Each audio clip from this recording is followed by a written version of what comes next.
యాదాద్రి ఆలయ ప్రాంగణంలో టెంకాయ మొక్కులు ప్రారంభించిన ఎమ్మెల్యే బీర్ల ఐలయ్య. యాదాద్రి ఆలయ పునర్నిర్మాణంలో భాగంగా తొలగించిన టెంకాయ మొక్కులు సమర్పించే స్థలాన్ని ఎమ్మెల్యే బీర్ల ఐలయ్య పునఃప్రారంభించారు.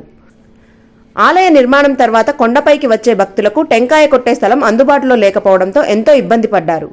భక్తులకు అన్ని సౌకర్యాలు కల్పిస్తానని మాట ఇచ్చిన ఎమ్మెల్యే బీర్ల ఐలయ్య మొన్న కొండపైకి ఆటోలు అనుమతించి అటు ఆటో కార్మికులు ఇటు భక్తుల కష్టాలు తీర్చాడు. ఇప్పుడు టెంకాయ మొక్కులు తీర్చుకునే భక్తులకు అందుబాటులో తూర్పు రాజగోపురం ఎదురుగా క్యూలైన్ కాంప్లెక్స్ దగ్గర ప్రారంభించారు. అనంతరం ఆలయంలో ప్రత్యేక పూజలు చేసిన ఎమ్మెల్యే మీడియాతో మాట్లాడుతూ గత ప్రభుత్వం ఆలయ విస్తరణ పేరుతో అనేక సౌకర్యాలను భక్తులకు దూరం చేసిందని తెలిపారు. ఇక మీదట భక్తులకు ఎలాంటి ఇబ్బందులు లేకుండా కొండపైనే అన్ని వసతులు కల్పిస్తున్నామని, దేవాలయ అభివృద్ధికి తమ ప్రభుత్వం కట్టుబడి ఉంటుందని తెలిపారు. ఈ కార్యక్రమంలో ఈవో రామకృష్ణారావు, స్థానిక నాయకులు, దేవాలయ అధికారులు పాల్గొన్నారు.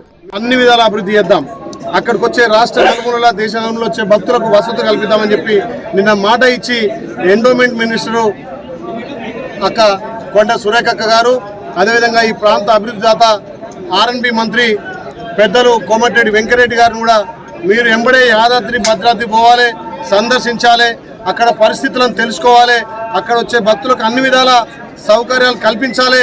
మీరు పోయి విజిట్ చేసిన తర్వాత నేను ఖచ్చితంగా వచ్చి యాదాద్రికి ఎక్కువ నిధులిచ్చి ఆ ప్రాంతాన్ని కూడా పర్యవేక్షిస్తానని చెప్పి నిన్న మాట ఇవ్వడం జరిగింది.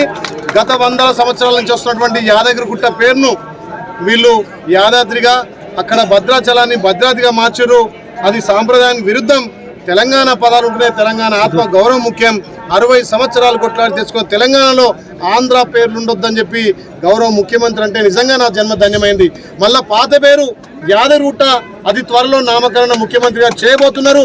మళ్ళీ మన పాత సాంప్రదాయాలు ఇక్కడ భక్తులు నిద్ర చేయడానికి కానీ, భక్తులు కొబ్బరికాయలు కొట్టుకోవడానికి కానీ, మొక్కులు చెల్లించడానికి, ఇలా స్వామివారిని దర్శనం చేసుకోవడానికి మంచి అవకాశం. కాబట్టి గౌరవ ముఖ్యమంత్రి యాదగిరిగుట్టకు నిన్న 15-20 నిమిషాలు సమయం ఇచ్చి గుట్ట అభివృద్ధి విషయంలో మన ప్రభుత్వం కీలకంగా ఉండాలని చెప్పినందుకు వాళ్ళకు ప్రత్యేకంగా ఆలేరు ప్రజల తరఫున, తెలంగాణ ప్రజల తరఫున 2 చేతులు జోడించి నమస్సుమాంజలి తెలియజేస్తున్నా. ఆయన ఎన్నైనా కృషి చేస్తున్నాడు.